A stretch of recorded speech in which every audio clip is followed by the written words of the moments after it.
Um, Based on the conversations that I'm having with voters in my constituency is Ealing Central and Acton.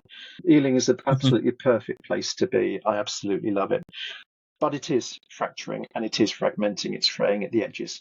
What are people telling me? One, people don't feel safe anymore. They feel insecure. They feel that this high trust has broken down. So that is a really, really deep underlying problem and getting worse. Um, Secondly, and we've already touched on it quite deeply, is the sense of fairness. So we have to restore a sense in which anyone you, as it were, encounter, whether it's accidentally as you're walking down the street or in some sort of other more organized context, um, your presumption will be that there is a fair settlement between you and them via the institutions that exist. The third thing, which is a concern, these are all grand things, big things, is an absolute crisis of confidence in the two main parties, that is to say, in the political system as it stands. Um, a two-party system in Britain that has worked for so long. Arguably, it's been underworking for quite a long time, but a sense of hopelessness that voting would make a difference. Those are the three things that have come up to me. I think they're all interconnected. And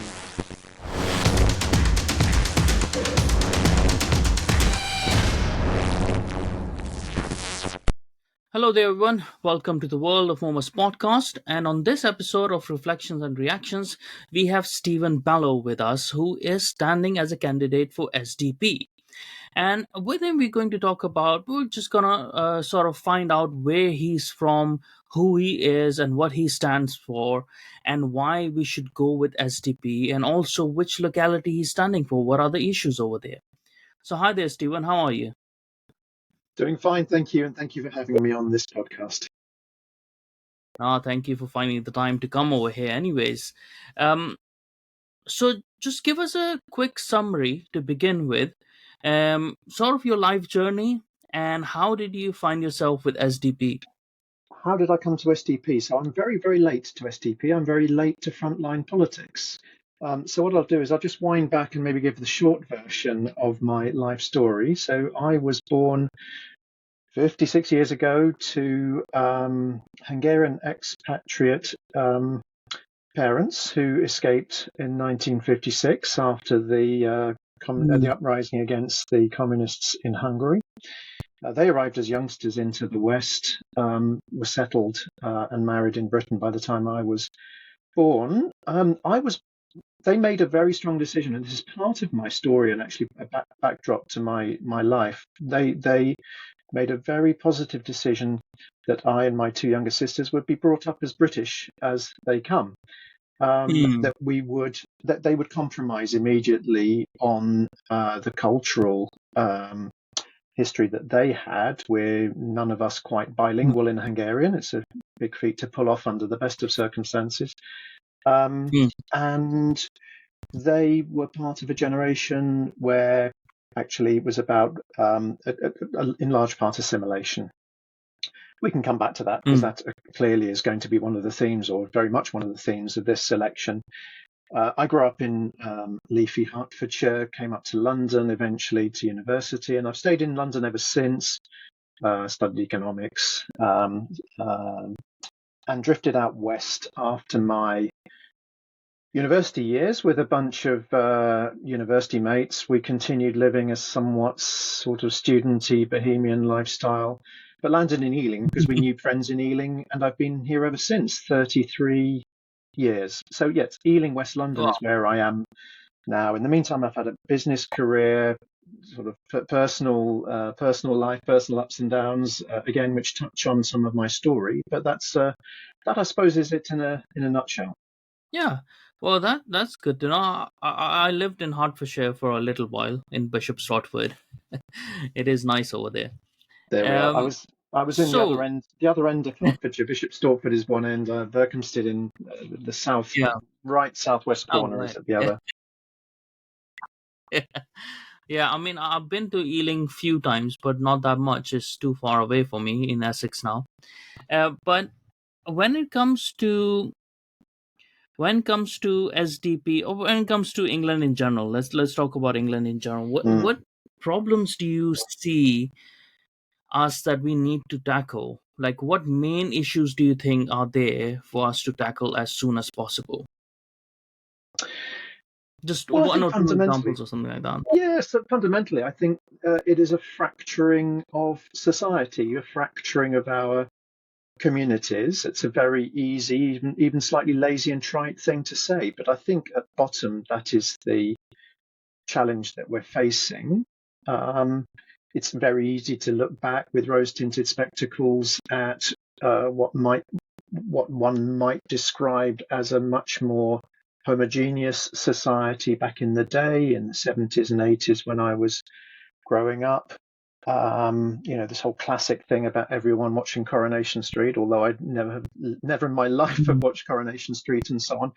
And it's easy to characterize it in a slightly simplistic way. But what we're seeing now is such fragmentation in our society of effectively coexisting groupings of various sorts living alongside each other, and a loss of a sense of what the community builds up to, the loss of a sense of nation, the loss of a sense of common ground between us. And I think that can run for so long. It has done for a decade or two or three, but I think the tensions are really showing now, such that mustering something like a national sentiment or a national feeling, or even a sense of everyone around me is my neighbour and I have trust in them, I think is evaporating. And why do you? Because people don't understand this, right? And especially when you are in London and standing for a London district as well, Hmm. um, they don't understand the importance of having a cohesive society. So what would you tell the people, like, why it is important for people to have a very strong cultural assimilation of a sort, or at least an effort of integration into the main culture? Hmm. Why is it important for a nation? Well, I think maybe part of the way in is to say what happens when it's lost. I've also Hmm. already used the term trust or high trust. That's again a catch-all phrase Hmm. to illustrate when you're in a bus queue, or when you're walking down the street, or when you're in a shop, or when you're in any sort of public environment, that you can have with a fairly high degree of certainty a a sense in how others are going to behave within that space and towards you. Um, and I think that can only come when there's a set of norms, a set of ways in which those norms are tacitly enforced by society. I want to go as far away as I can from the idea about coercion or anything like that, or Hmm. of conformity by force. That's really not what I'm about. But if one loses that set of rules or that set of norms, you end up with a splintering, you end up with an anything goes, you end up with actually institutions, so those who are regulating us, having a crisis of confidence themselves about what those norms should be. And that's why I think Yeah, things and can spin actually out of control that's quite right, quickly. and that's very right to say as well, because now I'm talking as an immigrant over here right now, right? So and you are a child of an immigrant as well, so Mm, you understand, like, it's not from a perspective of, oh, we don't want immigrants, or we don't want this or that sort of a people. It's sort of like you don't need to have conformity as such, but you need to have a natural adherence to a culture that everyone knows what to expect from. So you can yes. have your own individuality within it, but when there's an intense time, when there's a tough time, when there's some problem, right? When Mm, the proverbial shit hits the fan, yes. you can always group together.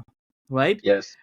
And you know what to expect then. But now what we have seen is we have a situation where we have a troubled time and stuff, Mm. and a huge number of people, especially in London, if you see it, people not pooling together, people not coming together and helping each other, because there's not a sense of a cohesive community.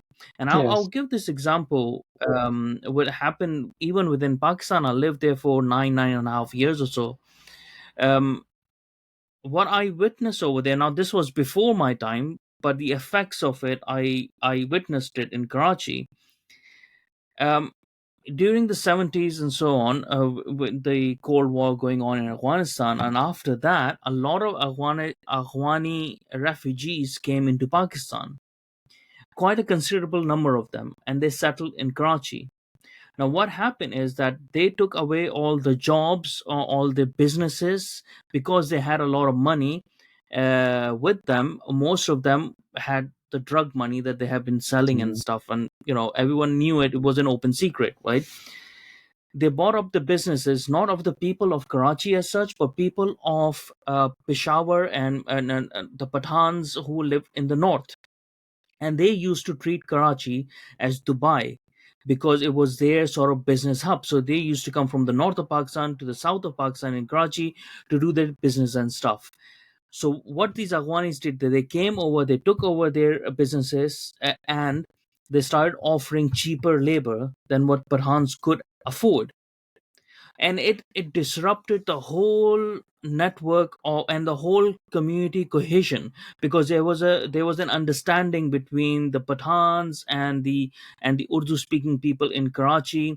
Even though they had different ethnicities, there were different ethnicities within Pakistan, different languages and different cultures, but there was an assimilation of sorts between them, there was an understanding of sort between them. Mm. And all of a sudden people didn't know where they stood, and there increased a lot of crime, a lot of distrust, a lot of issues that they're still facing over there. Mm. And when we heard them actually deporting Afghanis, the people in the West thought that's a bad thing, both right and the left of the politics. It's like, well, you don't understand why they're actually doing it. Even though I don't agree with Pakistanis on a lot of things, that actually makes sense, because Mm. they have created issues over there, and they are breaking their society. So Yes. it's just to say that when you immigrate a mass population, even from a county to a county, not even from a country to a country, it can have effects, and it can have effects anywhere in the world. So Yes. why shouldn't we be able to talk about it in Britain? Well, I think so. And you are an immigrant yourself. I'm the son of immigrants. Um, I married into a family of immigrants as well. So my sadly late wife, I have a complicated family story in that I'm married, widowed, now remarried. And my late Mm, wife was from originally Goa, born in Mombasa in Kenya. And mm, and her family, when she was young, arrived in Britain, and they too had a very strong sense of, to use a very old-fashioned word, gratitude towards a country that welcomed them in, mm, that mm, gave them jobs. Um, it wasn't always a an easy path for them, but they worked diligently and so on. And my mother-in-law, sadly, who died a couple of years ago, rose as a secretary to the number three, to be secretary to the number three in one of the largest companies in the country. So the opportunities were there. And but the quid pro quo was that they bought into the culture. In fact, strangely enough, when my father and my then future in-laws got to know each other for the first time, they discovered quite a lot in common just by dint of having made that journey across. So I think there's nothing in what you say and what I say which is anti-immigration per se. It's all a question of degree and what the deal is. I want to tell you a tiny story. I was on the streets of Acton, yeah, sure. part of my constituency, in West London, on Saturday.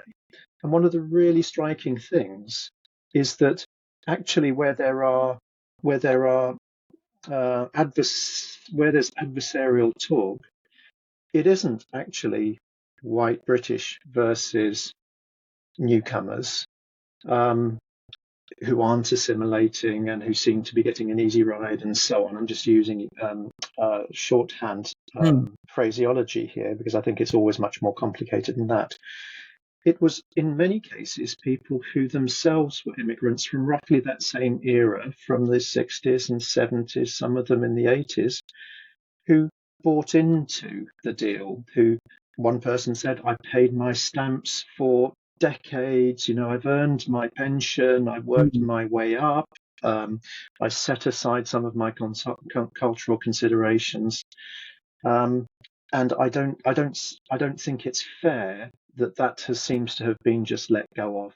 So I think to me, it's an easy thing to say. It's a matter of volume, the need and the desire to assimilate, and a reasonable period of time for that assimilation to happen, so that people who are incoming bring their skills and their cultural experience and everything that is rich, all of that richness about them, adds to this country rather than it like oil and water sitting side by side. That's I think where the trust breaks down and the balkanization happens. And I think so that there's a very important thing that you said over there that one of your constituents relate to you was the fact that it's not fair, right? Mm, And that is one of the quintessential British thing, that it has to be fair. yeah, When it's not fair, then people start feeling it.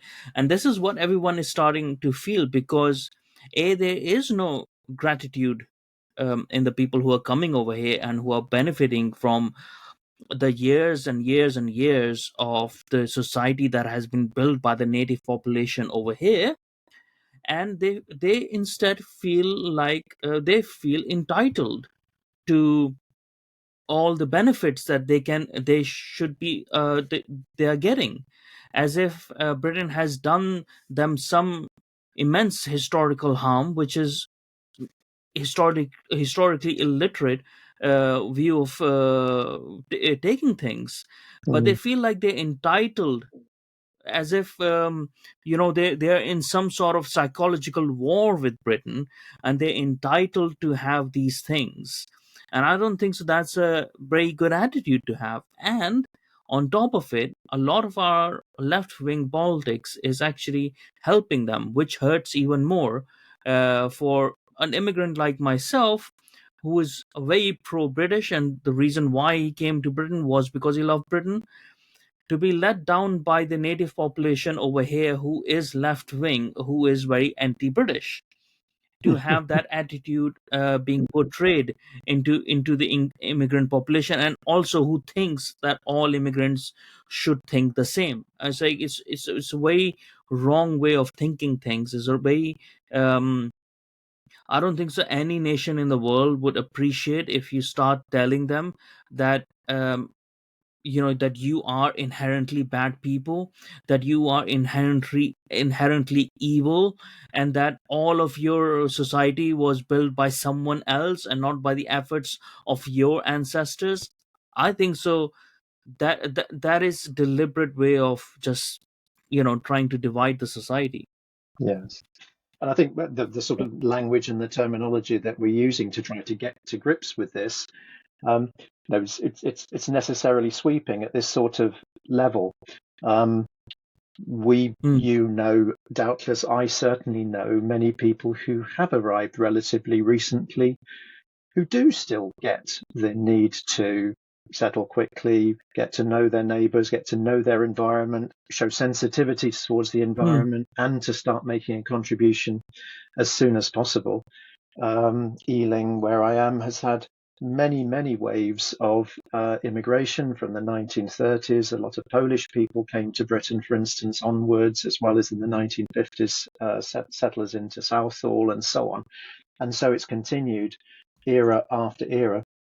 And within each and every generation of newcomers, there has been, um, it's not that gratitude has been absolutely missing, even to this day. But what we're seeing, and which is what you're reaching for, is that the almost unspoken understanding that that will be the prevailing attitude, an assimilation and a contribution and a participation and a sense of fairness in return for welcoming or being welcomed into the midst. That seems to have been almost erased as that expectation. And I think, almost repeating myself, I suppose, the sheer volume and also this missing expectation has That's the very important thing. multiplied the It's a volume situation. missing expectation. Yeah. Mm. Yeah. Yes. That is the very important thing that you've noted over there, that the missing expectation. I think so. That's where the whole feeling of unfairness is coming from as well. Even in Mm. me, like I've been here for 14 years, and after working hard enough, me and my wife is Polish, so she's an immigrant as well. She's been here 13 years, and for us both working hard and working and not taking any benefits, not wanting to take any state benefits and stuff, having that pride in us to work no matter what the situation, have finally able to manage to buy a house last year, our first home and stuff, like however small it may be, it's ours, like that sense of achievement from our own hard work, not being a burden to other people, and so on and so on.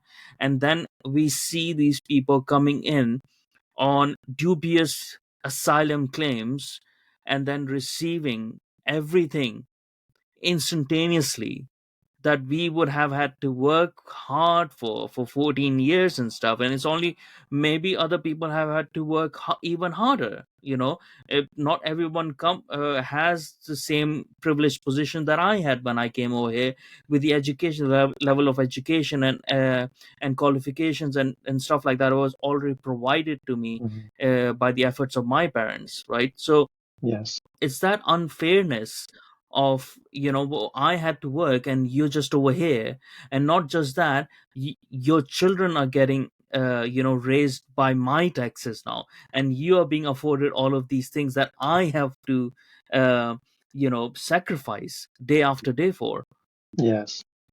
And again, I think we're not talking in sort of just huge blocks of undifferentiated people. But it's about a Hmm. general attitude. What is the expectation?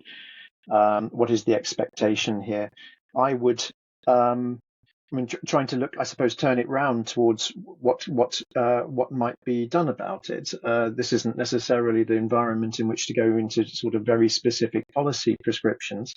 But one of the reasons that I was Hmm. attracted to the SDP is that it has a very, very strong, coherent philosophy, which amounts to many people know of the philosopher Roger Scruton, who was a very famous English philosopher who died a few years ago, who talked very much about love of place as the basis for a successful, Yeah. functioning, coherent Yeah. society. Love of place. You don't necessarily need to have been born and even bred in that place to acquire the love of that place.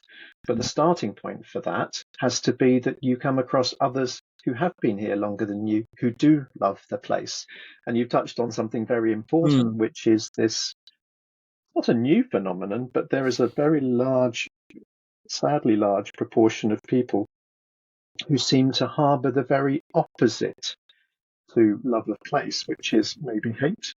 Oikophobia, oikophilia is the word that Hmm. Roger Scruton coined for love of place. Oikophobia would be the opposite of it, a hatred of place, and that it militates against it. It acts as a centrifugal force rather than a centripetal force, if I've got it the right way around, to pull Hmm. people together. And I think what the SDP is reaching for is a recovery of that love of place, a recognition of the richness of the many currents, as it were, of people who have come together into Britain, and a very strong encouragement, including at the policy level, to recover and for some people to discover for the first time a love of place. And it's not merely the geographical locations or the buildings or the rolling countryside. Of course, that is part of it. It has to be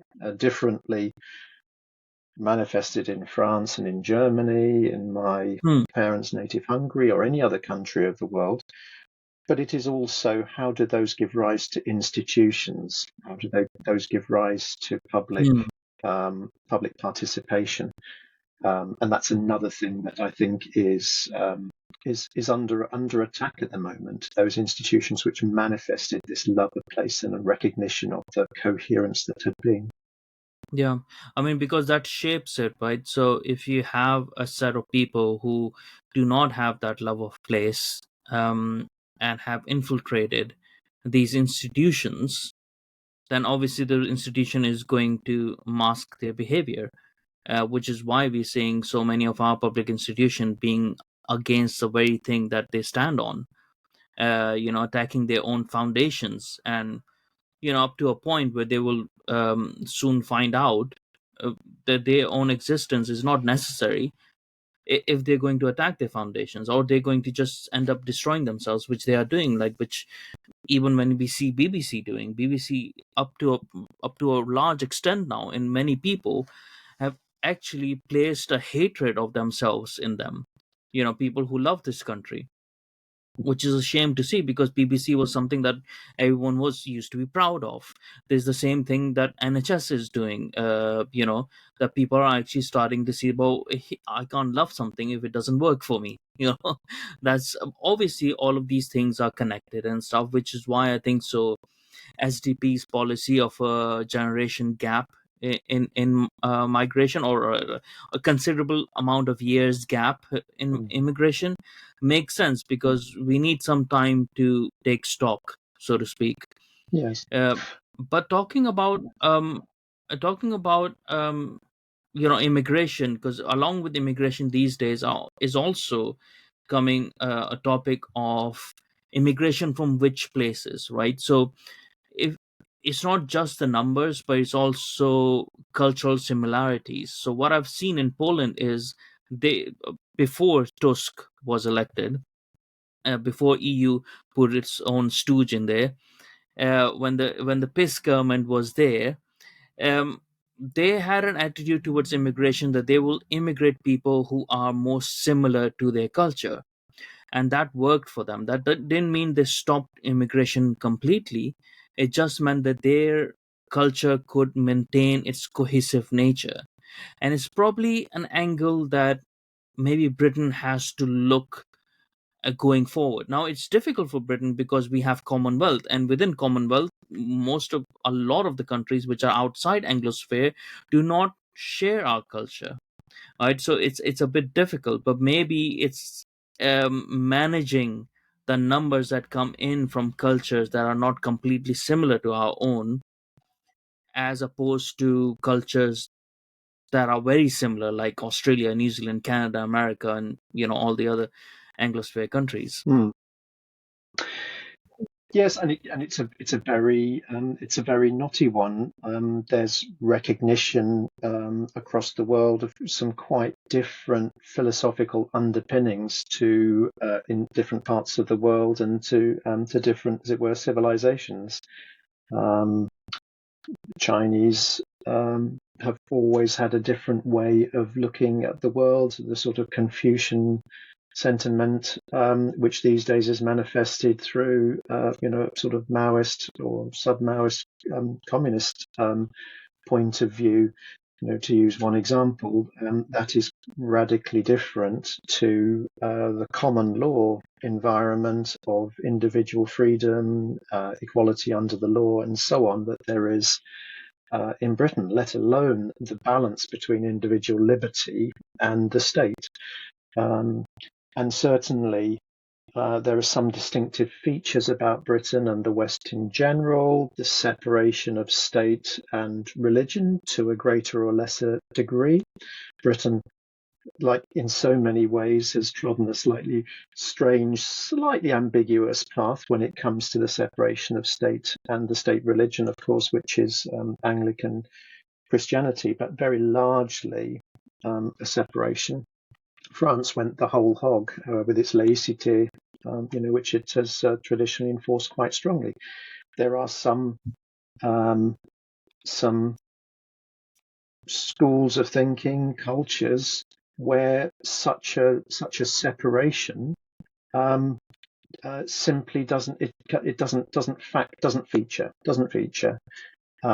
and within the worldview is much more coherent in a monolithic sense, that one's entire waking time, whatever one does, is informed by a worldview, by a religion, by an ideology, and that there isn't a separation. I think that's certainly one of the challenges. So Islam doesn't have within its framework any sense of a systematic enforced separation of a secular sphere from a religious sphere. Even that terminology probably wouldn't work when overlaid onto Islam, and I think that is one of the challenges. There are millions of Muslims who do, of course, make an incredible contribution within this country. They have their professions and they have their jobs, and they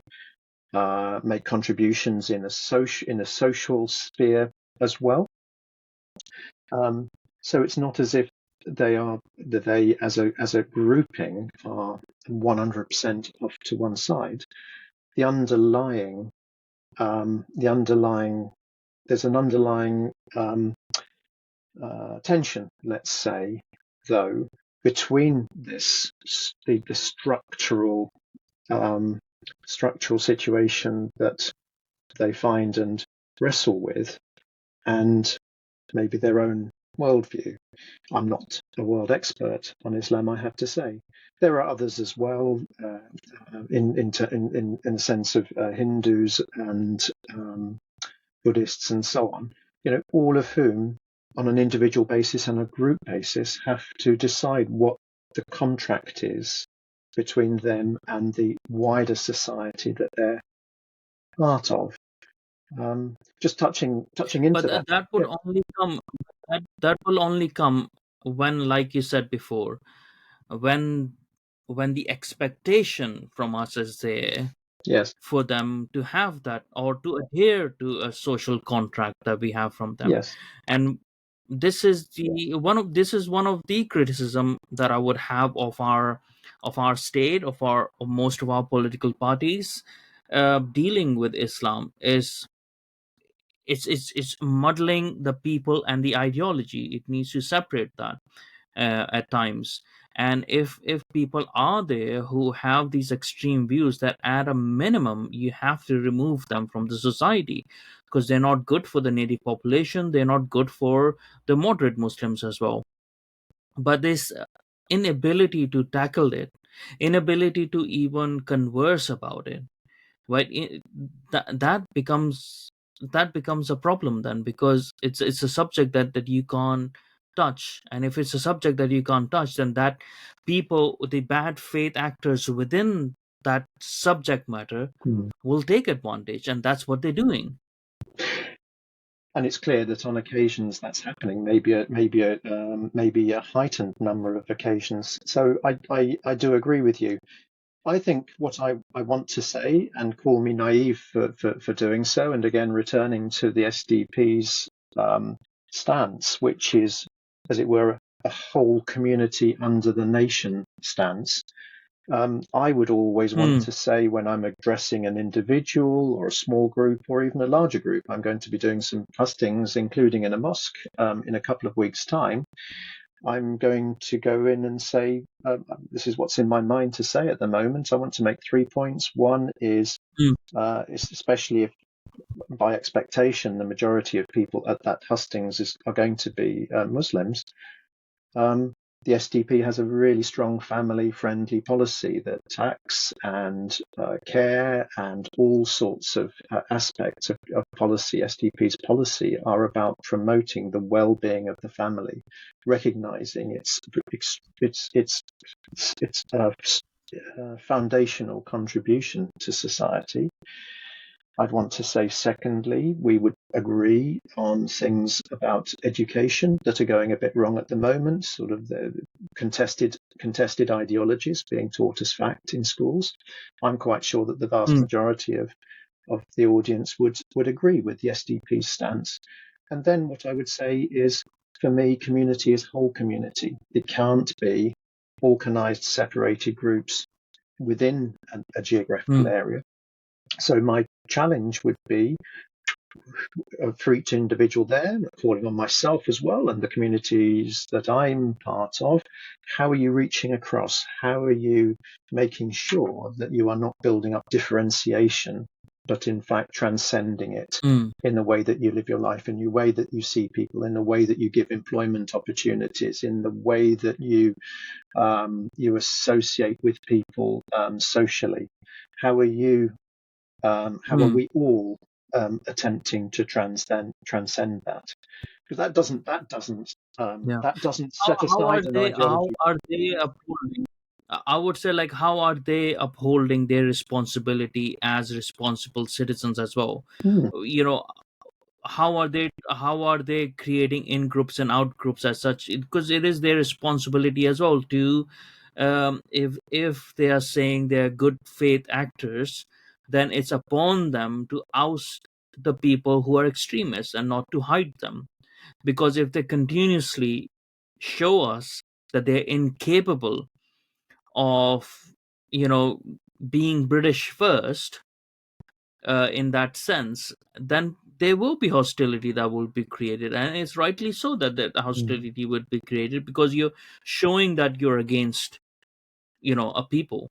Yes, and I think this is where I think there's a heightened sense of the fragility of the workings of democracy in Britain and in other countries as well. In Britain, the importance of working within this democratic framework, of buying into this idea about free debate, about the contestation of ideas, about peaceful settlement of differences rather than a resort to threatened or actual violence, which we see increasingly, tragically, which would, if it carries on like that, render the very workings of democracy somewhat nugatory.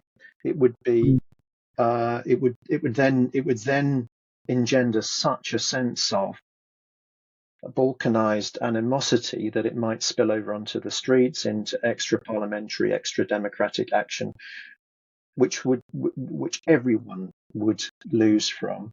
So yes, my gentle plea to everyone is to exercise your responsibility, exercise your right certainly, but your responsibility in a democratic election such as this. Look at all of the mm, parties.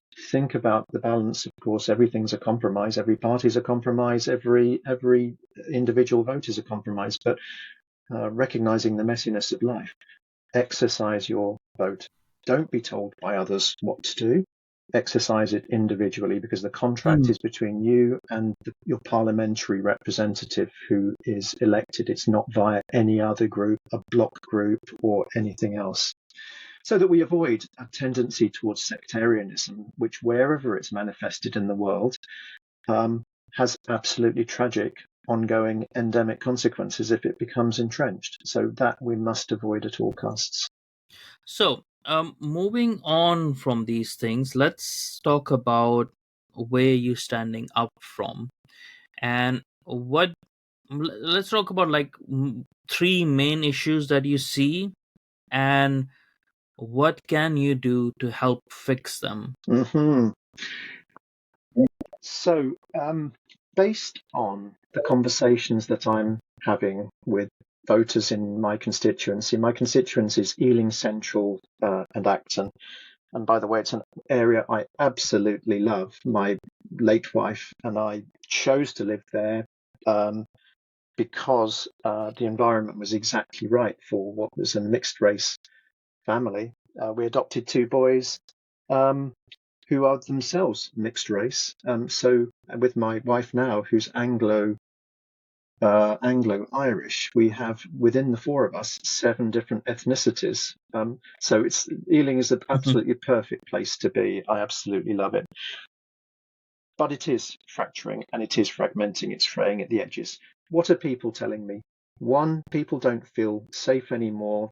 They feel insecure.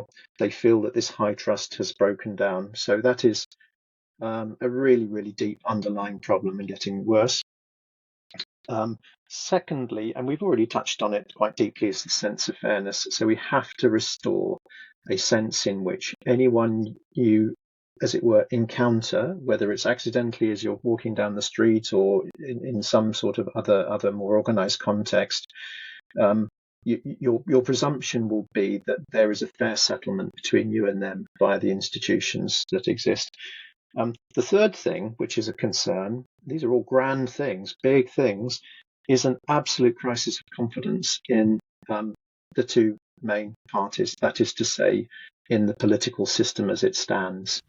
A two-party system in Britain that has worked for so long. Arguably, it's been underworking for quite a long time, but a sense of hopelessness that voting would make a difference.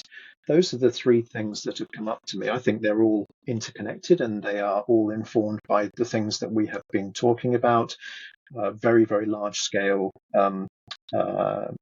migration without the when it yeah comes to security yes within your constituency, yes what is it that you can affect? yes What is it that you can do to improve that? Yes. No, so going down to specifics. So there has been a gradual closure of police stations, for instance, in Ealing. Ealing doesn't have a police station anymore. There's a sense in which the police presence is lower than it needs to be. I hear people talking about 2-tier policing, where there's almost differential treatment. I have to say I haven't witnessed that personally. Our local neighbourhood policing has been absolutely exemplary, where there have been public disturbances locally, and there have been 1 or 2 recently. They've been dealt with very swiftly. But I think that nothing beats an actual police presence. If you've no idea who you're speaking to, as it were, on the end of a phone, whether it's 999 or 101 or whatever, and you can't sort of visualize where they are or where there's a presence, I think that leads to a fraying. So I think it's a very easy thing to say. It costs money. I think the police have been underfunded, but I think that is absolutely essential. And it also we need to restore through training, through rooting out contested ideologies that would suggest otherwise, that policing has to be without fear or favour. It mustn't be allowed to be a creeping differential service, just like for all of the institutions. I have people I know who are afraid to go out on a Saturday. Which is absolutely outrageous, actually, in any civilized country, let alone Britain and in London. So I think it has to be a reversal of some of the consolidation into larger centres elsewhere of police. So if you were voted into parliament, you would be advocating for reforms within the basic police training and stuff that has been going on. I think so. Is that fair to say? I would say so. So I think part of it is about the infrastructure of the police presence. It's partly about numbers, I have no doubt. It is partly, as I've touched on, about making sure that there isn't an element of police training and police practice that introduces differential treatment. I think there's another thing, which is there is a very strong sense, people say this to me, that crime goes unpunished. It's either there's only a low chance of detection and arrest, but even then, punishments seem to be less than proportionate to the crime that's committed, and that all of these three things might contribute to. They're just like in other parts of London. There is an increase in attacks in the street, knife attacks, and so on. Ealing has seen its fair share of that. I know so many people who have had to change their lifestyles, their sense of restrictions on their personal liberty, which they always used to enjoy, as a result of that. And the common call is that these people get away with it. They don't always, but it feels as if that's the case. There are no. It doesn't feel as if the balance of crime and punishment is right. Do you think stop and search actually works when it comes to knife crimes? Well, I don't need to offer an opinion. It does. It does. Yeah. And I do realise that there are huge sensitivities amongst certain groups, a sense in which they feel put upon. But it is statistically the case, time and time and time again, where when the extreme sensitivity that is shown, so that there's exactly proportionate to the makeup of a population in terms of stop and search, when that's set aside, the discovery of weapons goes up and the incidence of crime goes down. It must always be done sensitively. I mean, it's common sense, isn't it? Yes. So, yes. And we need to return policing to common sense. Well, very much so. And I think the things that I've been talking about, the things that you mentioned now, I think are common sense. And there's been a sort of distortion or a frustration of the ability to exercise common sense policing. It's certainly not the institution of policing itself. It is the wider political environment that has militated against it. And this is what I find as well, like it's not just policing, it's everywhere, right? So we need to return to common sense politics, because what we have is we have two parties who are globalist, they are liberal, they are elites in every single sense, both Labour and both Tories. They are more concerned with the bigger implications of what happens outside of Britain and Britain's relationship. Some of them still haven't come to terms with the fact that we are no longer an empire, and we need to deal with different fractions of the different world, but differently, and not in the same sense. We are not the same as we used to be before, so we need to adjust our relationships. But in the same sense that they are more concerned about the global problems, and they've forgotten about the basics, or they don't care about the basics in house. Yes. And it's sort of like you can even relate it to a football club, like if you see, like we are a bit like Chelsea now, because they keep on buying players, they keep on trying to do the fancy things, and they've forgotten the basics, and that's why they keep on losing no matter how much money they have. And that's any football manager, Big Sam would say, like, return to basics, right? Yes, of course, that's true. I can't comment on Chelsea as an Arsenal fan myself, but I think again, this conversation is at a relatively a relatively abstract level. I think there has been too much of a requirement to loosen the ties that bind, to loosen the things that make everyday life work, to set aside, use the phrase common sense, to set aside common sense, to suspend belief. And for a long time, there had been, as it were, a level of tacit trust that it wouldn't do us any harm in our everyday lives, in getting along with our neighbour, and so on. And I think now that, as it were, that threshold has been crossed. We now know that once the high trust is lost, it is incredibly difficult to recover it, because so much needs to happen for that trust to be recovered. It's a bit like civilization itself. It takes centuries to build, but it can be torn down in a matter of decades or even years. So I think it does feel like a very long road. It needs to include education, a restoration of common sense in education. It needs to include, I think, a degree of localization, that is to say that policies need very much to be about